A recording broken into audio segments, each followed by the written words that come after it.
Here we go. Good afternoon, Crystal. How are you?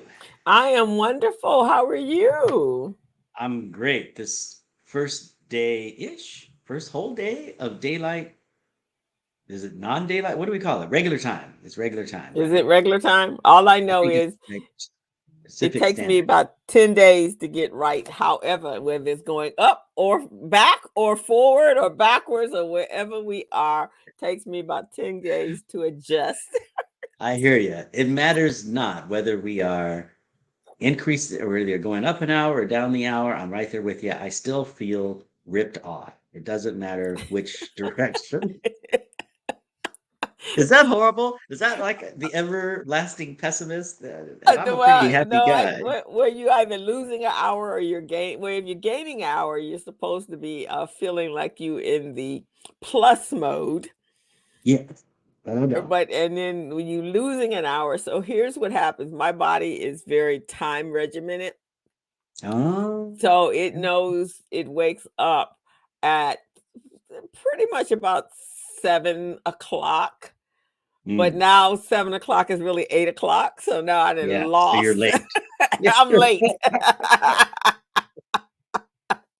So now I Okay. gotta readjust everything. So I think I have to go in and readjust my calendar this week to push everything down an hour. Yeah. There you go. There you go. So I can get Yep. adjusted to it. But Okay. so how was your weekend? My weekend was lovely. It was very Good. calm, very mellow, and did a little driving, and yeah, it was good. It was good. Okay, It good. was nice and Good. mellow. Nothing too heavy. It was good. That's good. Yeah, how was Yeah. yours? Mine was a good, except for this weekend, all my electronics seemed to go on some other kind of they were not on the same path that I was on. So it started Friday when I was doing the business zone, and I Uh-huh. kept getting all this interruptions. Like, what is going on? And the system kept popping in and out and in and out. Finally, just kicked out. Oh So my. internet was off, but thank God Oh man. I have a what do you call those things? This little box right here. So Oh, thank God okay. I was able to do a little watching of everything in my household is run on the Wi-Fi. Oh yeah. Well, a lot of us are And getting that. yeah, so I had to run my television and everything off of my little hotspot right there. And Yeah. then if that wasn't enough, then my Fire TV component went out. So there Good I for didn't have you. that either. Talk about being an overachiever, man. You did it. You just let it all go. Oh man. it just it just ran away. But thank goodness I'm as my sister says, we're always planning for the apocalypse. We're preppers. I had some backup. I had a new fire stick I hadn't used, so I just was able to plug it on in. Then I just had to Nice. reset the box. It was crazy, crazy weekend. But other than that, I made it. I'm here There you go. today. There you go. Every day above ground, right? Every day. Every day above ground. So what we talking Well, about I today? am, yes. Well, we're talking about number one, the video that you sent me. Thank you about economic cycles. That's pretty cool. Okay. And then It is.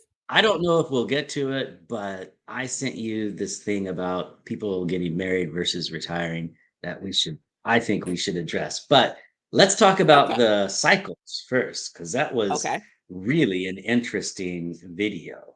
And I looked to see when it was, and it was like the fourth. But basically, in my opinion, I hate that word basically.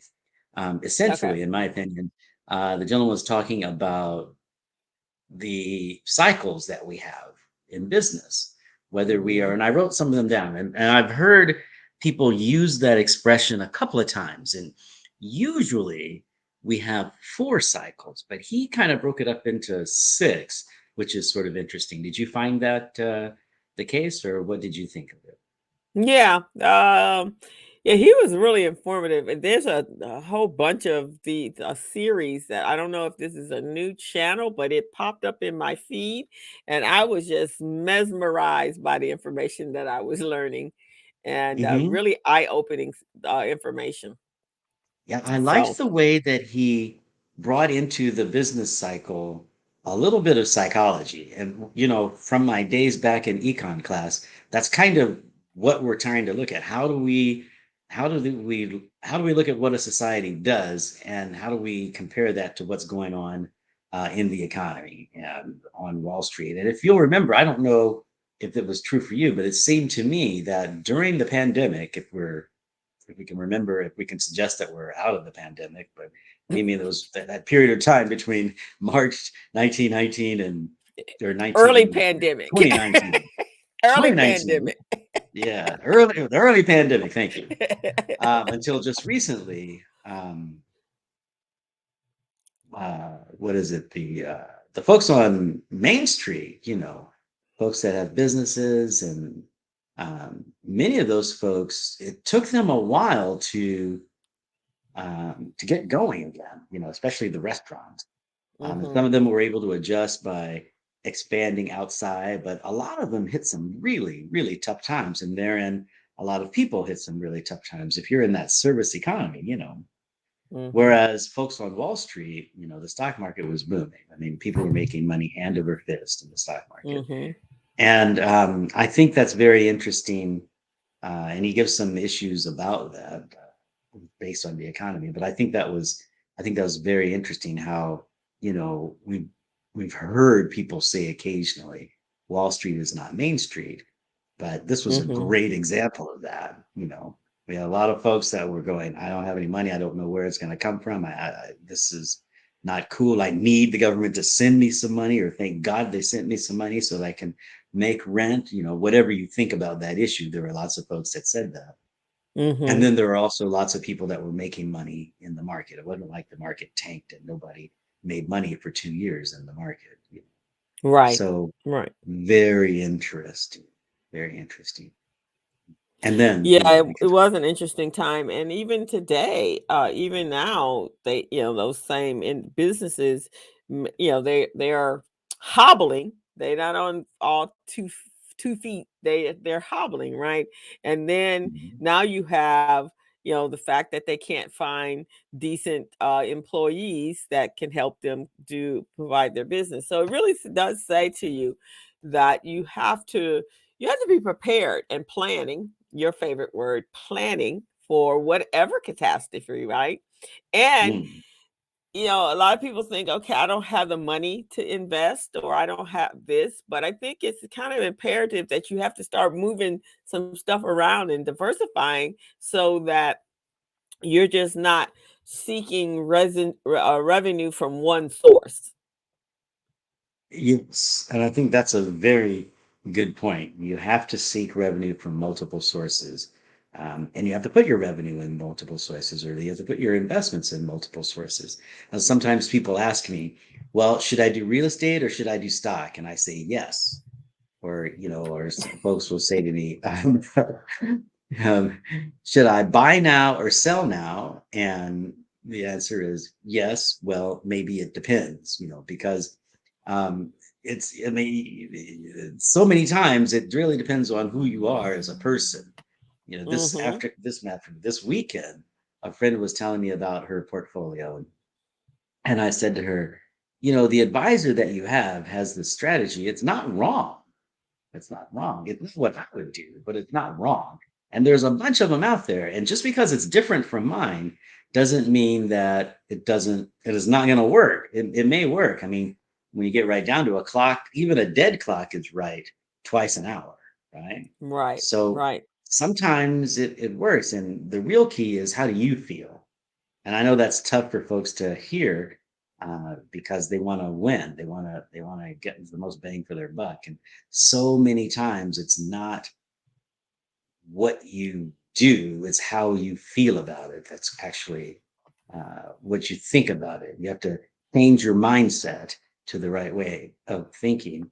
And that's one of the things I love about this guy. So I'll just run through the cycles that I perceived him giving. I don't want to talk Mhm. about him too much because this is his livelihood, Mhm. and B, they're kind of interesting names that I haven't heard before. So, But I did like the I did like the way he said, and this is where I think in our country we don't revisit history. Because I did yes, like to say there was he said there was another time in 1930 yeah, that we were in the same position. So yeah. going back and reviewing what happened and the outcomes of that, could be a great tool for the now. I did like the way he stated that And the wasn't it history interesting his that he said a couple of times? I'm sorry, I didn't mean to talk over you. Go ahead and no, just finish your thought. historical data is important data. Right. Yeah, I could not agree more. And I love the way that he said the outcomes don't have to be the same. The things happen before and they're going to happen again. I remember that as the first part of the video. Um, Mhm. but just because we have the same events doesn't mean we have to have the same outcomes. And I think we're seeing that play out even now. We have a similar situation that we had in the 30s with economic or with easing of monetary policy and the creating of monies going into the market, people quote unquote getting paid to stay home. We've got that kind of thing happening. That doesn't Mhm. mean that we're going to hit that recession, that we're going to hit that depression. I'm sorry, um, like we had in the 20s, right? But Mhm. Mhm. or that we have to come from a depression. But we had this situation where interest rates hit zero. We've got quantitative easing that does what it can do, and next thing you know, we have a huge downturn, right? And we Mhm. have to do something. And then we hit the recovery. And since the crash of 29, we've been growing and up and down and what have you. So Mhm. I think you're spot on. History is extremely important because we don't have to repeat it if we don't want to. But Mm-mm. if we do repeat it and we do all those same things, we have to remember that that doesn't necessarily mean that things are going to be the same as they were, that the outcomes are going to be there, which is, um, I feel, and you can probably tell me different, you know, very interesting that he kind of equated that with populism. It seems that populism becomes very popular, very big when we have when we popular yeah, when we have economic downturns. But Crystal, and tell me what you think. Depending on where you are in society, you have an economic downturn every day of your life. Mhm. We were born in an economic downturn. We have the economic downturn mentality, and I think that's bigger than the actual physical issues that we face. Do you know what I mean? I think so. But I don't know if we don't see that on a grander scale, right? We first of all, we take it personal, right? Yes, This is only yes. happening to me. Exactly. Well said. Well said. Right? It's taken Yeah, personally and not looking yeah, at the bigger picture of yeah. the world. And so take the Ukraine, for example. Those people Mhm, were going about their business, living life just like we are, right? Having mhm. children, going to work, maybe not happy that you got to spend 60 at 40 hours, 50 hours at work. Same, right? Then all of a Right. sudden something some lunatic on another place decides that you are their flavor of the week, Mhm. and all of a sudden your whole world just collapses before your eyes, and Yes. you lose everything. No access to banks, no access unless you had some mattress money, which is probably another place you need to be storing your money in addition to all these other places.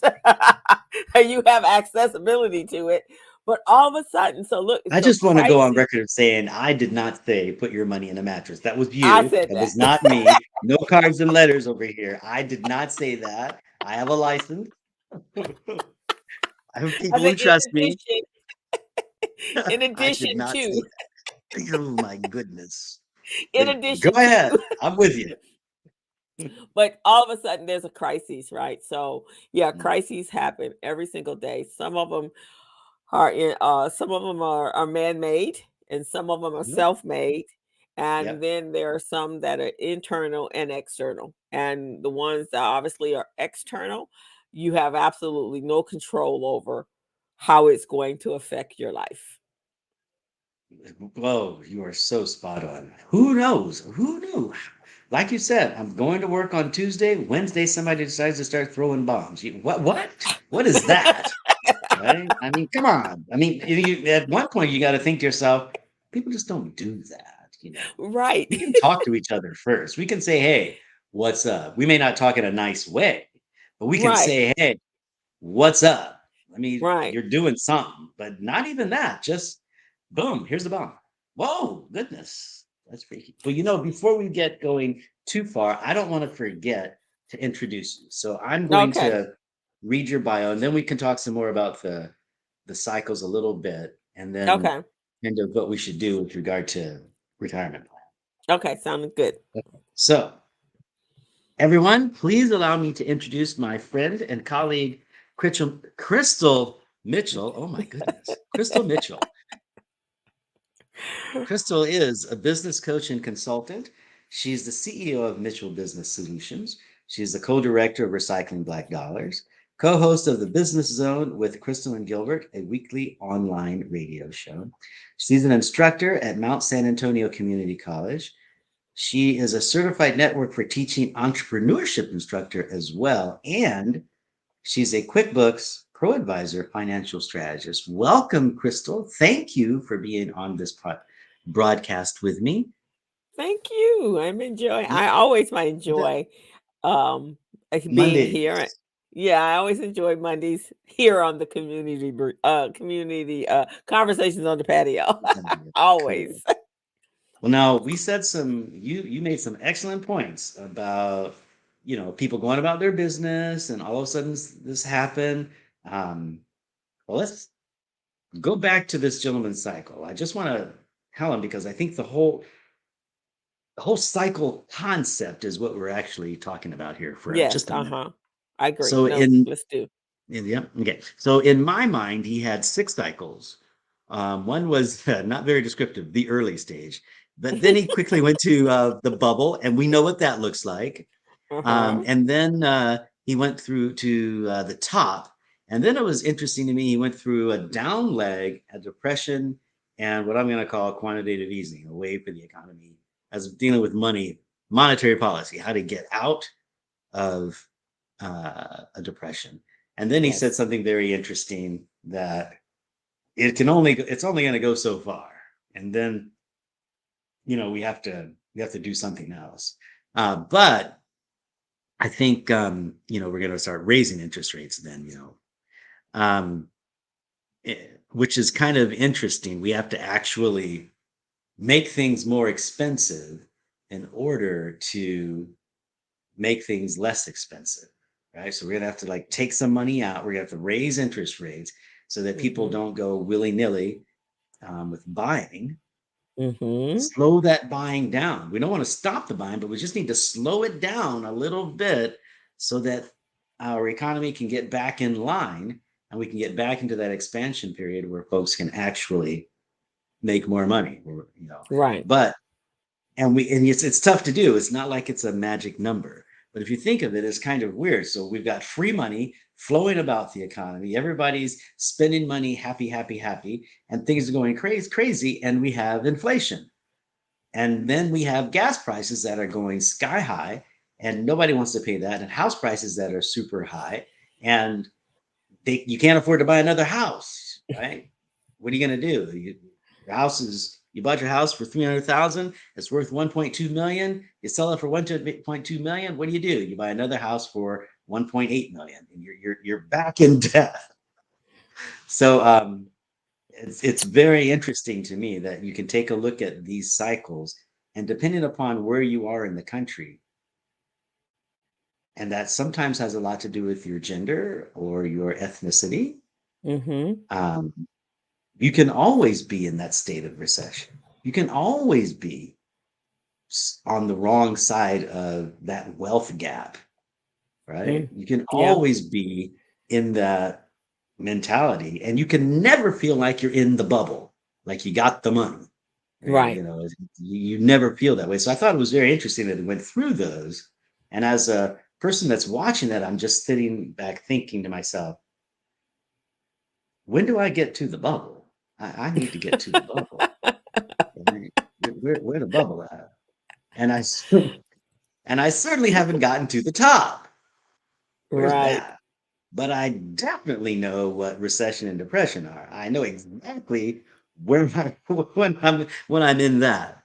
And I think therein lies the, now correct me if I'm wrong, but I think therein lies huge issue because one of the things that he mentioned is that when we get into that depressed state, that recession state, that's where we look for those strong leaders, and that's where the nationalism comes from, and that's where, they tend to be that way. We tend to go back to the quote unquote basics: reading, writing, arithmetic. We want to get rid of all Hmm. this frivolous stuff. We don't want to have anything frivolous. We just want the bare bones, and that's no fun either. Right. Comment. Right. It's either feast or famine, right? So Right. all or nothing. And I was very impressed with, and he wants us to, again, going back in history to see that this is not the first time this is happening, and it's not going to be the last time this is going to happen. So now it's that, how do we get out of, what are the steps to get out of that depression, recession, into the bubble at the top and get to the top, right? So that so what are the what are the tips to get there? What are the steps and the planning to get there? I think Well, as you know, I sell retirement plans. And so looking at this from the point of view of a retirement plan, I can change your question a little bit if it's okay. mm, Um, let's and do. that would be, all right, I'm in the recession slash depression part of my life. We have this wealth gap between what I think I make and what wealthy people make, right? Mhm. How do I close that? How do I survive? Mm. How do I make it happen?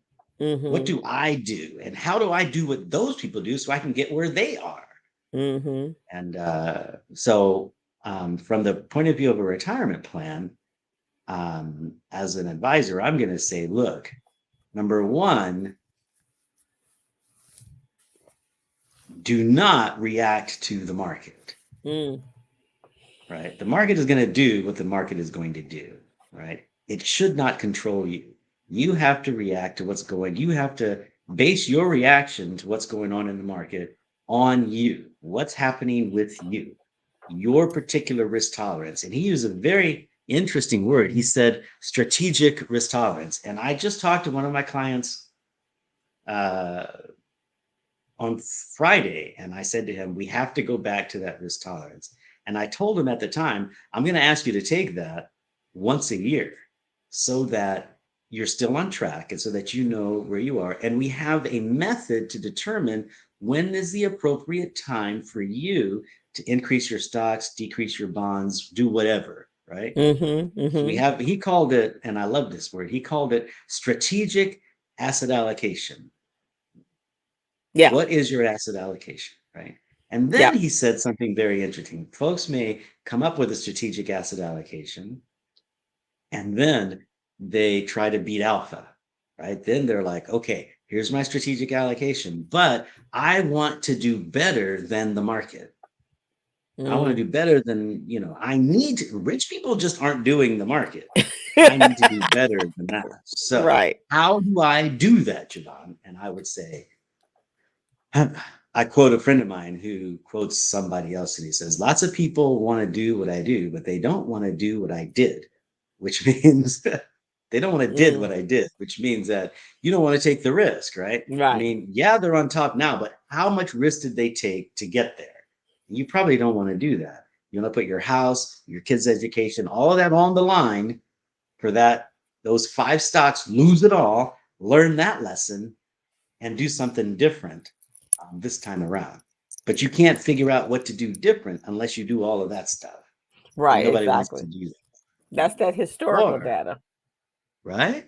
That's Mhm. why that's so important. Mhm. The historical data tells us that markets go up and markets go down.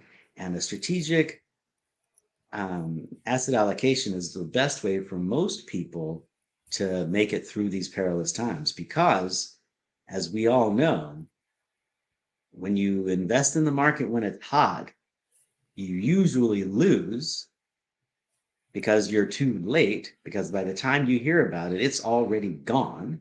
And the time to invest is when things aren't doing so well. When there's blood in the streets, that's when you start buying, right? That's the Right. key. It's very simple. Mhm. The apples are on sale, the oranges are expensive. We make applesauce because we buy what's cheap. And then Mhm. we've got plenty of applesauce to sell all those people whose orange juice has gotten rotten because the oranges were on the oranges were expensive for so long and they got rotten. So we have to buy low and sell high. And it's so simple, but it's very difficult to do. What does that mean? It means that when there's blood in the streets, that's when you get in. So when the prices are doing well, when the stocks are flying, maybe that's a time for you to say, hey, let me save my money. Mhm. It's going to happen. Let me save. And when the blood starts running, that's when I invest. That's when I get in. Hmm? And if you want to do that in Mhm. a particular industry, whatever, but that is the mentality so that you buy low and sell high. But most Americans just can't do it. They just can't So I because we think it think like the bubble. I got to finish this. When we think of it mhm. like we think the bubble, part of the problem with the bubble is last week it was hot, it's going to be hot next week. So I need to get in. Now, that's just not the way the bubble works. Last week it was hot. This week it bounced and fucking honey. But that's when, and according to the guy that did this video, that's when he says that's where the opportunities are. And I think that's really what you're saying is the bleeding in the street is an opportunity, right? Yes. It's Yes. this is when you take you seek and you're laser focused waiting for those opportunities to become visible to you, and then you jump in. So as you said, you saved your money, you're trying to figure out when to get in. That's the time. That's the It's time. when you can pick it That's the up for a time. little bit of here and a little bit of nothing here, and then let it Yeah, and grow. that's how folks make millions out of just a little bit of cash. They don't do it when the market is booming. It's kind of like when you buy your house. I've used this example, and hopefully it fares better with you than it did with the people I used it on. But Okay. if you pay $100,000 for your house and you sell it for $200,000, you make $100,000. Pretty nice. Hmm. But what if you bought that house for $25,000? Bought that house for $25,000 and you sell it for $200,000. Now you've made $175,000. House sold for the same amount, Hmm. right? Hmm. But because you were able to buy it cheap, you get to profit from that. And the the the fact is that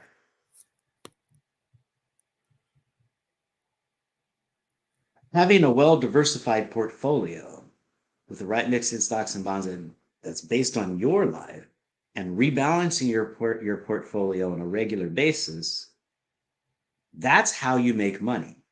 Over 90% of the growth in your portfolio is based on your asset allocation, your mix of stocks and bonds, 60, 40, 30, or 80, 20, 100%, right?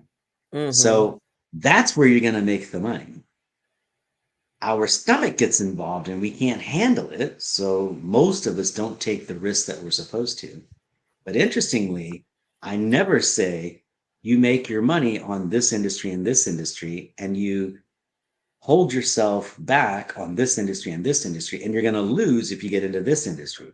No financial advisor says that. That's, I think, that in a retirement plan that's worth their salt. What we Hmm. say is, what's your risk tolerance? And Hmm. even though people say to me, my risk tolerance is aggressive. My risk tolerance is not aggressive, or da da da. Or they'll say what a friend of mine said: my risk tolerance is aggressive, but I don't want to lose the money that I have. That's not an aggressive risk tolerance. I don't know No. what that is. Because if you, I don't know what that is. If you can't put it on the line, then you're not aggressive, right? So stop That's my saying it, risk tolerance when I go to Vegas. right? Nope. Okay, I Yeah, could have bought shoes with that money. right? So when you go to Vegas and you take $2,000 to Vegas, and you take that $2,000 to the crap table, and you lose your two G's, you have a Hmm. great time. Walk away and go fishing, right? Or if you go to Vegas, you take your two G's, you put it on a table, it goes up to five, it goes up to eight, it goes down to three, and then it goes up to four, and then you walk out with $500. That's a good time. That's what that's supposed to be. It's a good time. You didn't lose money. You had a good time, right? Right. And that's the way the market is. If you're Hmm. aggressive, put it on the line, you don't lose till you sell. So when the Right. market tanks, just like you said, what do? Put some more in. That's Yeah. what you do. If you want to be like the rich folks, you buy your house at 25 and you sell it at 200. You don't buy your house at 150 and sell it at 200, because that's not what rich people do. And you certainly don't buy your house at 200K. Don't buy your house at the top of the market, right? You just don't do it. I mean, but and they, but expect I, to make money. yeah, and expect to make money. We're going about it all wrong. I was Yeah. listening in addition to this with that video, listening to this video, I also was listening to Warren Buffett, and he's that type of guy. He said that in his early days of investing, he said, I must have probably blew $5 million on uh because he only invests in stuff that makes sense to him, that he knows about.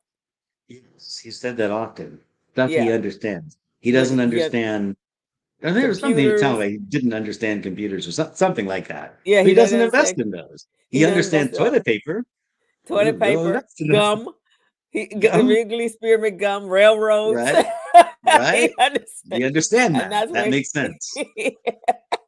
he says when he's jumped out there and invested in things he don't understand, he's lost money. So he went back to his tried and true stuff There that you makes go. sense to me. Spearmint Yeah. gum makes sense to him. Yes. It is. It does. And I think as soon as people get that and they understand that and they go through one of these business cycles with that in mind, then they'll learn and they'll get. Actually, I think they'll get even more bold. They'll take more risk. They'll take more risks that are calculated, that are Hmm. specific for a particular goal, and they'll come out on top eventually.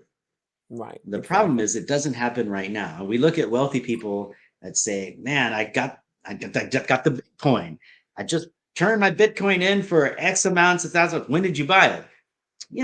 2000." I mean, and somebody just gave it to me, and I bought some because I didn't think it was going to be the deal. And lo and behold, here it is. Oh, Hmm. okay. So when the blood was running, it didn't You mean got anything, and nobody it. had any money. All right, that's when we buy. And then all this other stuff, we don't pay attention to that. Put our head down, save our money, and work. And then when folks start going crazy, now we start looking to buy. We've got a nest egg to buy with. Hmm. That's, in my opinion, that's what this guy was saying, because he said through all of these cycles, people try to beat alpha. And I hate to keep referring to him as this guy, but he's not paying me to talk to him. Okay. Not going to go there. Um, I will say that he was on YouTube and that you can go see him, and it is one of those things. And I think he did a great job. I will say that.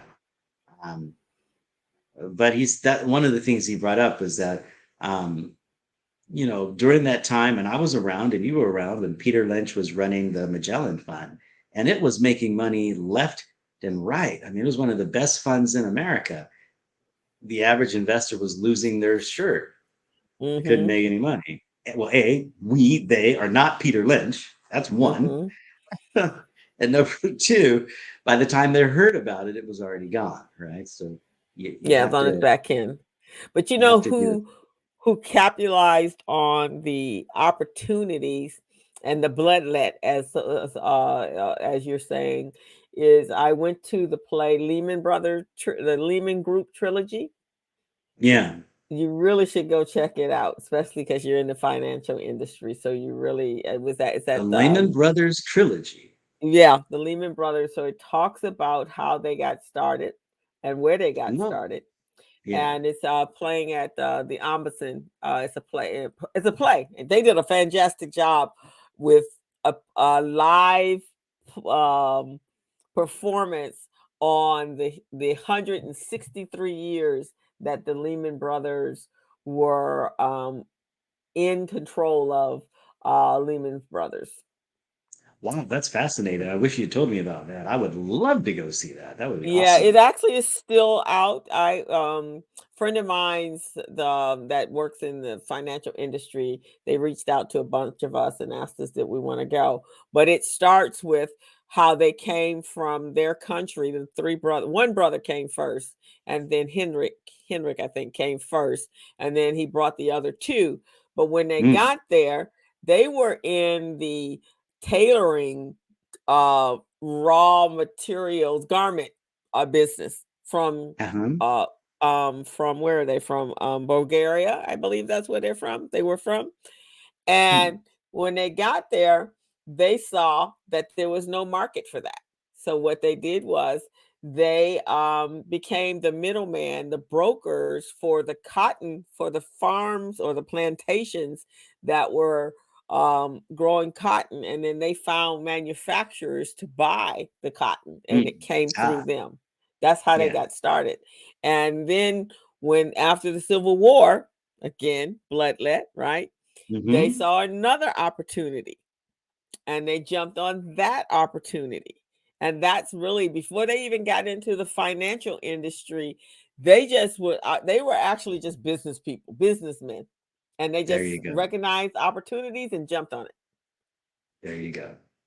And I think that's the key. We have to recognize the opportunities, and the opportunities are buy low. That is Hmm. it. Buy low and Yeah. sell high so that you can buy low again. That's what I got to say about that. And I love that through all of this financial babble speak and gooey Hmm. stuff, the fundamentals apply. And we all know them. Buy low, sell high. Okay, that's it. Do that a lot. Buy low and sell high. You're gonna They be said do that a lot. do that a lot. And you're gonna be fine. Huh? Yeah. Okay. So if with your permission, I would love to talk about this whole wedding thing that I see. Yes, let's do that. Ah, okay, so I'm going to ask you, do you know how long it takes the average couple to plan for their wedding? Well, the rule of thumb is a year. A year. Okay. Hmm. Do you know how long it takes the average couple to sit down with their advisor to plan for their retirement? 2 months before they're about to retire. And then they want you to do some miracle work. The miracle, yes. Come up with something. Yeah, then a miracle occurs, right? Make it happen. And I want to retire with enough money that I can last in retirement for 25 years. Hello. Exactamente. Exactly. Well, I'm going to say that it takes about 2 hours a year, including lunch. Including lunch. Sit down with your financial advisor. One of y'all needs to buy each other lunch and and plan for your retirement. Make sure you're on track and plan for your retirement. That's what 2 hours a year. That's it. Okay, so do you know how much it cost for the average wedding? Whew. See, the average wedding can go anywhere from 15,000 to over $100,000. I think before the recession, we definitely had weddings up in the 100,000. We had a lot of those up in the 100,000s. Well, in It's 2019, the average cost for a wedding was $28,000, uh, right? 28K. So if you can imagine, someone comes home, either your son or your daughter comes home and says, Dad, Auntie, Mom, whoever, mhm. I'm getting married. Great. I was hoping you could pay for our wedding. Really? Oh, yeah. That'd be awesome. Right? Hello, 28K. Okay. Average cost of retirement. What do you think? Average cost of retirement to plan for it, or I mean for To live in to retirement. live. Ooh, Yeah. we've talked about this. So I think you need in today's world, well, pre-COVID world, Yeah. Well, that's a good point. a million and something. You are spot on. You are spot on. In New Jersey, I want to say in 2019, you would need the average retirement was about, and it really depends on your lifestyle, because usually Mhm, we say, that you want your retirement assets, that is everything that you're going to live on, we want that to generate 110% of your pre-retirement income.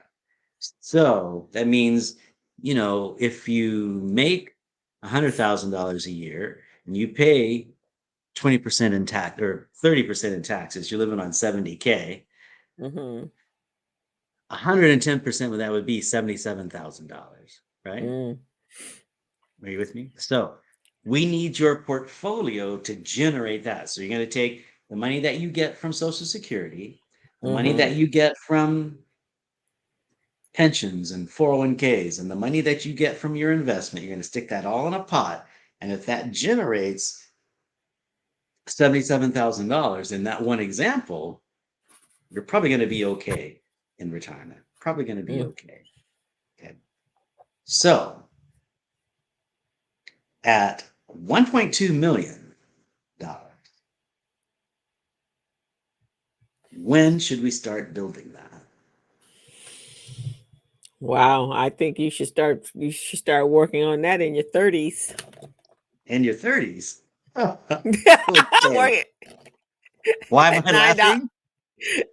Why? I know you should start working, but when are you working on that? I would say mom should start working on that. When you come out of the chute, mom should start working on Start that. working Then mom and already. dad should Okay. start working on that then. We'll start saving for the college fund, saving for retirement, saving for that wedding. That's what mom and dad's job is.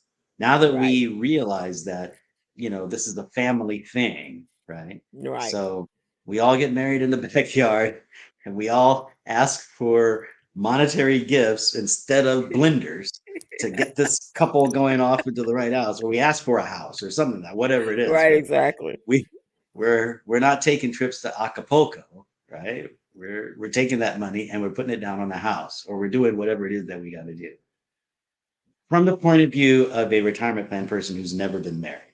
So grain of salt there. But I think the Mhm, mindset is very important. These are some big things that are coming up versus the one day. You're gonna have one day of a wedding. Now, I just went to a wedding in North Carolina and it mhm, was fabulous. It was actually in South Carolina. The mhm. wedding was wonderful. We had a great time. The bride and groom were gorgeous and they had a great ceremony and we all felt part of it. I think I'm part of the union now. I felt so good at this wedding. I thought these people are going to make it and I'm going to make them make it. Right. It's going to be awesome. And they're going to have a great time and I'm claiming the assist just because I was at the wedding. Right. It was wonderful. Absolutely wonderful.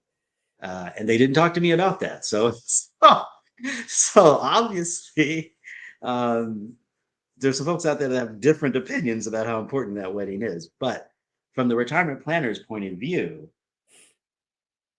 that's something you want to start planning on super early. And I think some people think it's not enough to pay for the whole thing. I think that's okay. That's okay.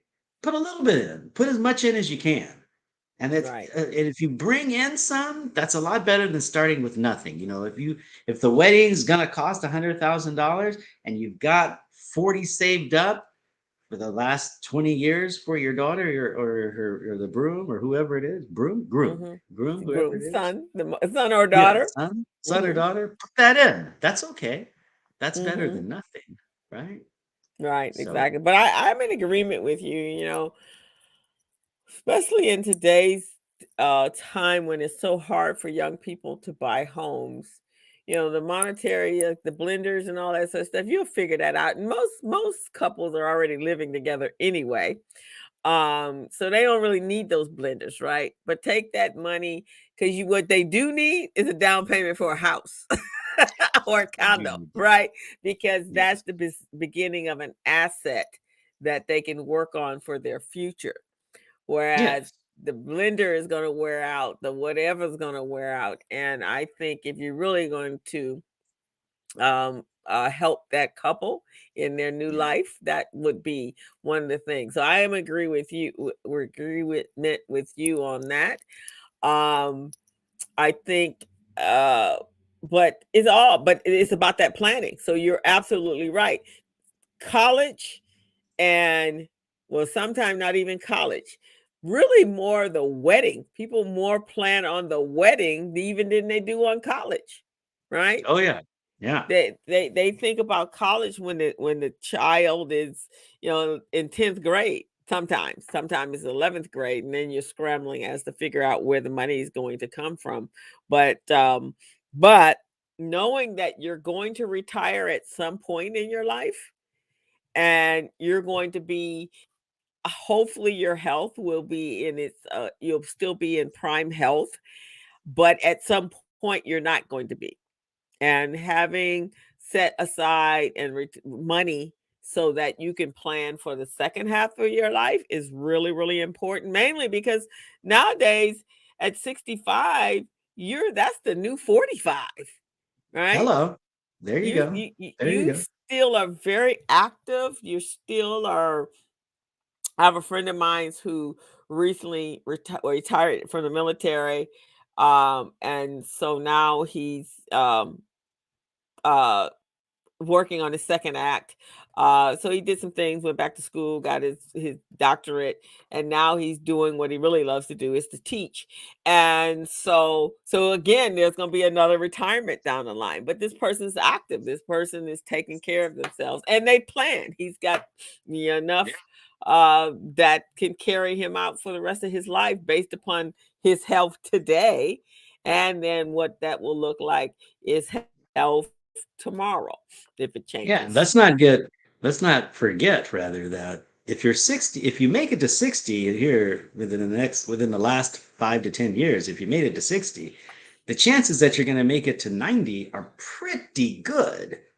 Pretty good. Now, I'm not saying Oh that you're yeah. going to be living well for those 30 years, but the chance that you're going to make it with modern science, medicines, and things that we have out there, and East-West medicine, all that kind of cool stuff, there's a very good chance that folks who are 60 now are going to make it to 95, 90, 95, maybe even 100. Oh, it So could be your point good. that I you're have making is so spot on.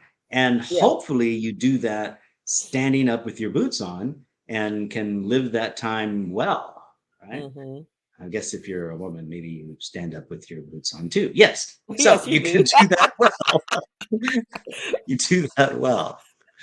But there has to So be a plan. There has to there be a have to plan. be a plan. And Hmm. I think the best part of a plan is, it's a starting point. Plan is a start. It's not the end. It's not a have to. It's a guidepost. It's a place to start. And for many of us, it's a place to start a conversation. But you have Yeah. to start somewhere, sometime. And so that's it. So Yes. I guess that's pretty much all I wanted to really share with the show is number one, we have business cycles. Number two, don't let them affect your your asset allocation and what Mm-hmm. you do, right? Mm-hmm. You, as a person, when it comes to your retirement plan, set up your strategic allocation, be that what it may, 80-20% stocks versus bonds or bonds versus stocks, 40-60, 60-40, whatever that is. Set up that strategic allocation. Maybe you have to make some twists to it or some little things to it every now and then to make it reflect you, but that's your asset allocation. That's your strategic asset allocation.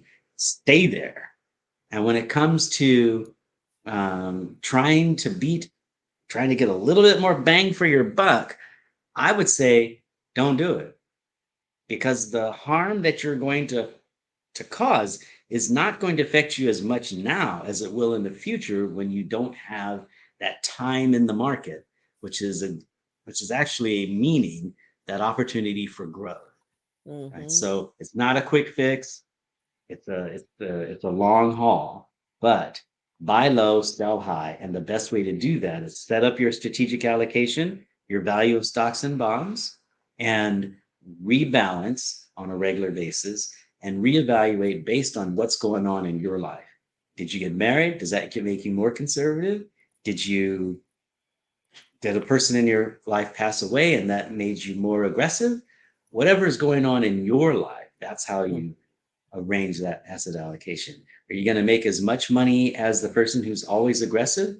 Maybe, maybe not, but you'll sleep better. You have to do that, right? You have to, the Mm-hmm. investment that keeps you up at night is not a good investment. Right? We know that's what we know from way back. Don't let that investment keep you up at night.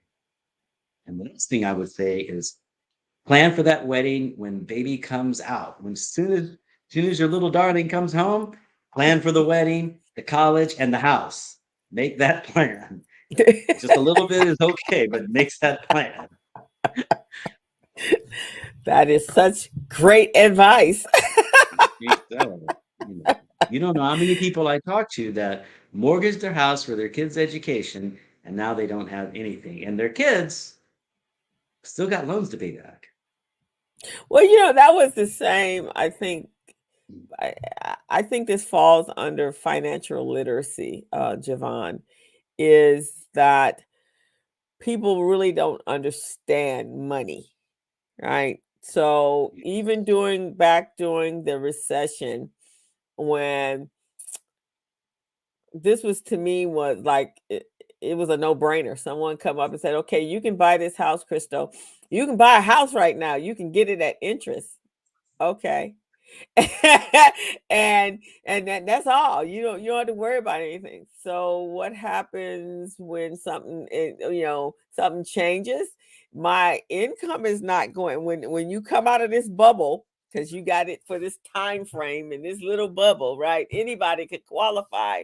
Then at 10 years or 5 years down the line, then you're gonna have to owe this amount. So where's that amount gonna come from? Because you work in the same job and you're only Yes. getting 3% to maybe 5%, possibly, if you're a regular wage earning individual, not a commission individual, because you can haul butt and make a whole lot of money as a commission or a freelancer. But when you working for a job, bonuses and raises are not that big. That in Especially five, now. huh? Especially now. Especially Especially now. now, that you're going to be in um some miracle magical increase of money that's going to equate to what you're going to owe at the end of this bubble. I it was like, no, not ready to do that. That don't make any sense to me. There you go. Right? There you But go. look how many people did that. Look how many people take equity loans and not realize they have to pay them back. That's what happened during the recession when everybody was upside down, because they snatched money out and they thought it was theirs. No, in your home, it's not yours until you actually sell the house. That's There you and go. then you pay off the house, and then what's left over is yours. The equity Yes. is not your but you're taking a loan from the house and really from Hmm. the bank because the bank owns the house. Yes. Unless you pay Yes. cash for it, then Hello. and you own the house completely outright. But look how many people fell under that, and look how many homes were lost because somebody was coming along telling you, "Oh, you got plenty of equity, take it out." Yeah. Oh, very good point. You have plenty of equity. Take it out. Very good point. Don't do that. Don't do that. And the same thing as you say for your retirement plan. You want to start a business, you're retiring. Don't take the money from your 401k because you're gonna need that. You know, yeah, you're gonna need yes. I'm not gonna begrudge anyone their decisions. I would just say because you have to do what you have to do, and we live in a Right. world where there are so many things coming in. I can sit here and say, don't use your 401k, don't borrow money, understand, don't buy your house or your car at the top of the market. Don't do that. Mhm. Um, and yet I realize sometimes people just got to do what they got to do. And if Right. that's the case, okay. If that's the case, then let's own up to it and make a plan and move along, right? I Mhm. mean, you had to do it. I mean, I don't know. I mean, the baby's coming, the marriage is going to happen. I mean, if that's the deal and we got to get it done, then okay.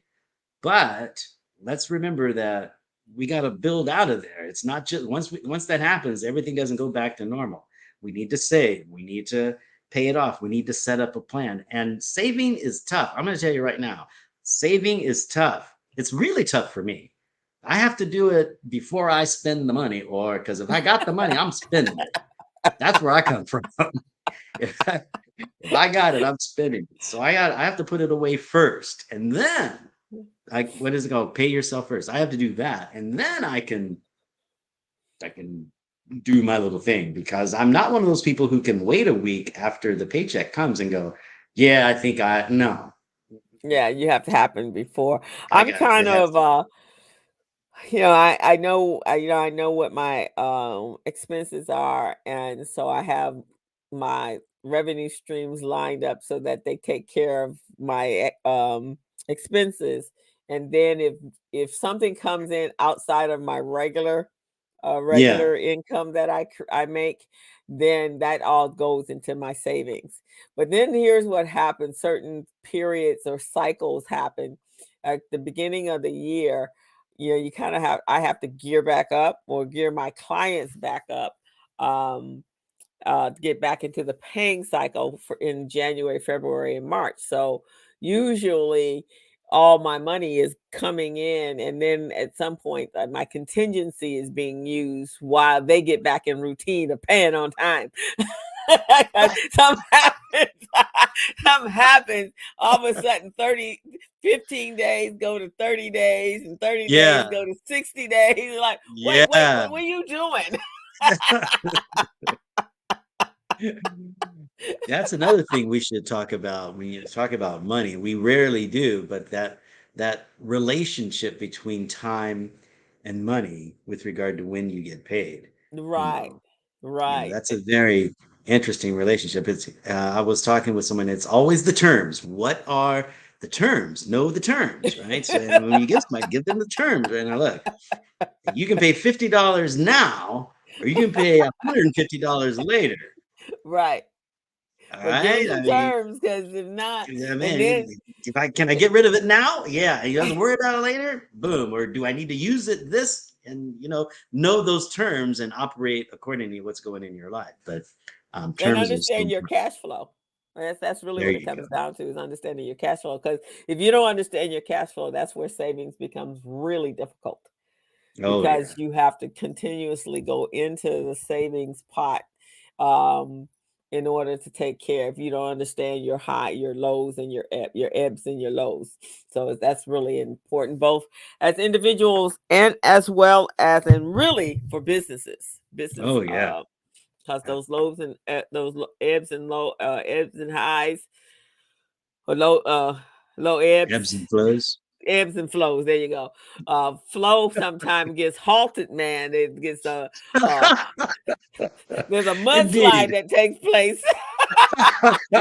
Jams up the road. Well put, my friend. Well put. Can't get much more descriptive than the mudslide begins to flow. Yeah. Well, Yeah, ma'am, 'cause it has been an honor and a pleasure. I think we could probably talk about that video. Thank you for sending it to me for weeks to come.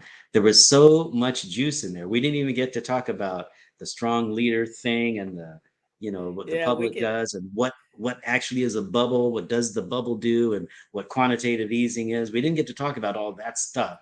And I don't even know if it's horribly appropriate. I think it is kind of. I think So maybe so. we can bring that out, I as think it, so. I think we especially as it have. affects our lives. Yeah, and I think that's the one thing when we look at people, and we always are talking about financial literacy, and I speak on business literacy a lot because that's for my clients are business people and they don't have a clue. But I think it's because we don't talk about money enough. We don't talk about how money actually works, and we don't talk about those terms. And we need to open our eyes because I think that's the difference between uh, poor people and rich people. Rich people talk about money all the time. Mm. They talk about it all the time. They have deep Mm. discussions about it. So, and the more you're talking about it, the more reinforced and it forces you to go out and read and to acquire more knowledge. You and those of us that are in the financial industry, we get excited about watching a video about money. Most people are like, no, I'm going to go over and watch something else. But me, so when these videos start populating, it's like, oh, and then I'll go, oh wait, Jevon would really like that. I have another one that I'm gonna send that you would really like. But Oh, good so I deal. actually subscribed to the guy's YouTube channel because it was so real. I've heard Warren Buffett speak. I've heard Mm. Charlie, his partner. These are Yeah, wealthy human beings. he uh, is, and very quiet and very opinionated. Charles very, is. I love what he's like when he tells Bill Gates before as we get ready to close. When he tells Bill Gates, Bill says, "You need to get." He meets Warren Buffett. Warren, he says, "You need to get a computer," and he says, is that computer gonna change how I chew gum?" And Bill's like, "No, I don't think so." He says, "Well, then," he says, "Well, you can." This is what he says: "You can manage your portfolio." He goes, "I only have one stock. I don't need a computer to do that."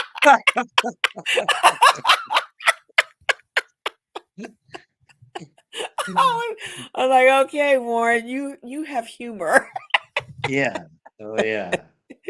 Yeah, those guys, they're old guys. They're funny, but they're funny. But um, they didn't get all complicated to make the money. I think maybe they got complicated to hang on to it, maybe, or to add on to it. But they saw value that this is going down. Opportunity.